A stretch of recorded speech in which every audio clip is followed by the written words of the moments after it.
इस वक्त की बड़ी खबर आपको दिखा दें, जहां पूर्व मंत्री उषा ठाकुर का एक बड़ा बयान सामने आया है। बागेश्वर धाम के धीरेन्द्र शास्त्री के बयान पर उन्होंने अपनी प्रतिक्रिया देते हुए कहा कि हमारे संत महात्मा 100% सही कह रहे हैं। जिसकी सनातन में आस्था है उसे ही इसमें आना चाहिए। गैर हिंदुओं का प्रवेश वर्जित होना चाहिए। ये एक बड़ा बयान उन्होंने यहाँ पर दिया। आगे कहा कि राष्ट्रद्रोही कुंठित मानसिकता के लोगों का इसमें दोष है। तो एक बड़ा बयान उन्होंने यहाँ पर दिया है और पूर्व मंत्री उषा ठाकुर का बयान है, जिसमें बागेश्वर धाम के पंडित धीरेन्द्र किशोर शास्त्री के बयान पर उन्होंने अपनी प्रतिक्रिया देते हुए कहा कि हमारे संत महात्मा 100% सही कह रहे हैं। जिसकी सनातन में आस्था है उसे ही इसमें आना चाहिए। उन्होंने आगे कहा कि गैर हिंदुओं का प्रवेश वर्जित होना चाहिए, जैसे कि बागेश्वर धाम के पंडित धीरेन्द्र किशोर शास्त्री ने भी यही कहा था।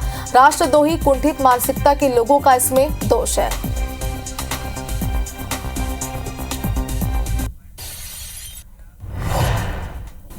ये जो जिहादी मानसिकता है, इनको ये बात ठीक प्रकार से समझ लेनी चाहिए कि वो भारत में रहते हैं और यहाँ का संविधान अपने आप में बहुत सशक्त है। मैं उन सबको आह्वान करना चाहती हूँ कि हमें न कोई छेड़े, हम हैं आंधी और तूफान, वीरों के वंशज हैं हम, रणधीरों की संतान। साथियों, ये खेल खिलौने के फटाके तो साधारण बात है। ये 2047 का स्वर्णिम भारत असली बमों को बनाकर दुश्मनों को सबक सिखाने का मादा रखता है।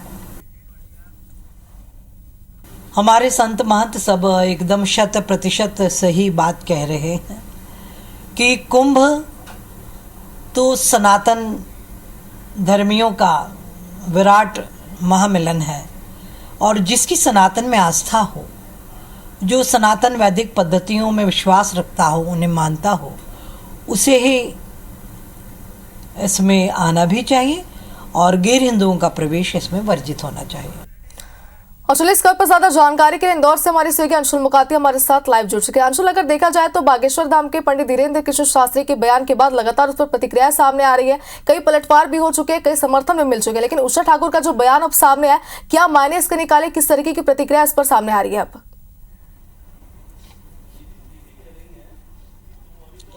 जी बिल्कुल, आपको बता दूं कि इससे पहले भी जो है उषा ठाकुर इसी तरह के बयान दे चुकी हैं और महू से भाजपा विधायक उषा ठाकुर जो है अब उन्होंने बागेश्वर धाम सरकार जो है उनका जो बयान था कि जो कुंभ मेला लगने वाला है उसमें गैर हिंदुओं का प्रवेश जो है वह वर्जित होना चाहिए। और उसी पर उन्होंने भी कहा है कि जिनका कोई काम नहीं है, जिनका जो इसे मानते नहीं है, उनका यहाँ पर क्या काम है। जो सनातनी है, जो सनातन को मानने वाला व्यक्ति है, जो सनातन के नियमों का पालन करता है, उसे ही कुंभ में प्रवेश मिलना चाहिए और वही कुंभ में आना भी चाहिए। इसी के साथ इंदौर में जो फटाखे फोड़ने का विवाद हुआ था उस पर भी उषा ठाकुर ने कहा है। उषा ठाकुर का कहना है कि अब यह जो भारत है बदल रहा है। 2047 तक का भारत जो है वो खुद ही बम बनाकर दुश्मनों को जवाब देने की स्थिति में आ जाएगा। तो कहीं ना कहीं जो मायने हैं, जिस तरह से बागेश्वर सरकार ने कहा था, उसके बाद कल इंदौर में ही जैन मुनि जो है विनम्र सागर जी महाराज, उनने भी इस बयान का समर्थन किया था कि जिन हरी दीवार वालों का कुंभ में क्या काम है। और उसके बाद अब उषा ठाकुर का बयान जो है कुंभ को लेकर के आया, यानी कि कुंभ को लेकर के लगातार जिस तरह का बयानबाजी सामने आ रही, जिस तरह से संतों का बयान सामने आ रहा है कि जो कुंभ मेला है उसमें हिंदुओं को प्रवेश देना चाहिए, गैर हिंदुओं का प्रवेश जो है वर्जित करना चाहिए, उसमें अब राजनेता भी कूद गए।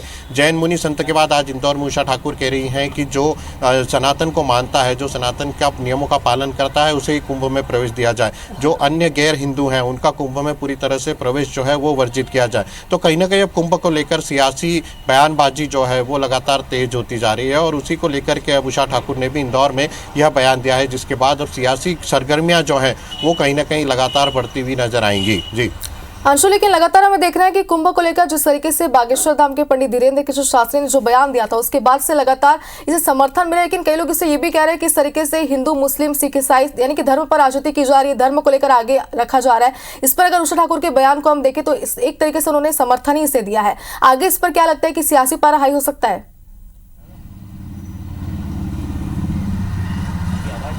जी बिल्कुल जी, उषा ठाकुर का जो बयान है वो कहीं ना कहीं हिंदू धर्म को लेकर और हिंदुओं को लेकर के लगातार सामने आता रहा है। इसके पहले भी कई बार उषा ठाकुर जो है हिंदुओं को लेकर के बयान देने से चर्चाओं में आ चुकी है और इसके पहले भी एक बयान जो है वो सामने आया था जिसमें उषा ठाकुर ने कहा था कि हिंदुओं को अपने घर में शस्त्र रखना चाहिए। इस तरह के बयान, गरबों को लेकर के जो है उषा ठाकुर इस तरह के बयान दे चुकी है और अब कुंभ को लेकर के उषा ठाकुर ने बयान दिया। उषा ठाकुर ने जो बयान दिया है उस पर कहीं ना कहीं अब सियासी समीकरण जो है वो तेज हो सकते हैं, बयानबाजियाँ जो हैं वो भी आ सकती है, क्योंकि लगातार जो है कांग्रेस से जुड़े नेता जो है ये कहते आ रहे थे कि कुंभ में सभी धर्मों को प्रवेश मिलना चाहिए, सभी लोगों को इस त्योहार में शामिल किया जाना चाहिए। लेकिन जिस तरह से बागेश्वर धाम सरकार ने कहा था कि हमारे अंगने में तुम्हारा क्या काम है, उसके बाद कल जैन मुनि आचार्य विनम्र सागर जी महाराज ने जिस तरह से कहा कि हरिद्वार वालों का हमारे त्योहार में क्या काम है, और उसके बाद अब जो है इसमें पूरे सियासी समीकरण बदले हैं। जो राजनेता है, बीजेपी के बड़े नेता जो है वो कूदे हैं, और उसकी शुरुआत उषा ठाकुर से हुई। उषा ठाकुर ने साफ कहा है कि जो सनातन को मानता है उसी को इस धर्म यहाँ कुंभ में प्रवेश मिलना चाहिए, गैर हिंदुओं का प्रवेश जो है वो वर्जित होना चाहिए। तो इसे लेकर के सियासी समीकरण जो है वो बदल सकते हैं। सियासी चलिए बिल्कुल अंकुश, तो अंशुल तो आगे किस तरीके से बयानबाजी इस पूरे मामले पर होती है, इसे लेकर अपडेट जरूर आपसे लेंगे। फिलहाल आपका बहुत शुक्रिया तमाम जानकारी के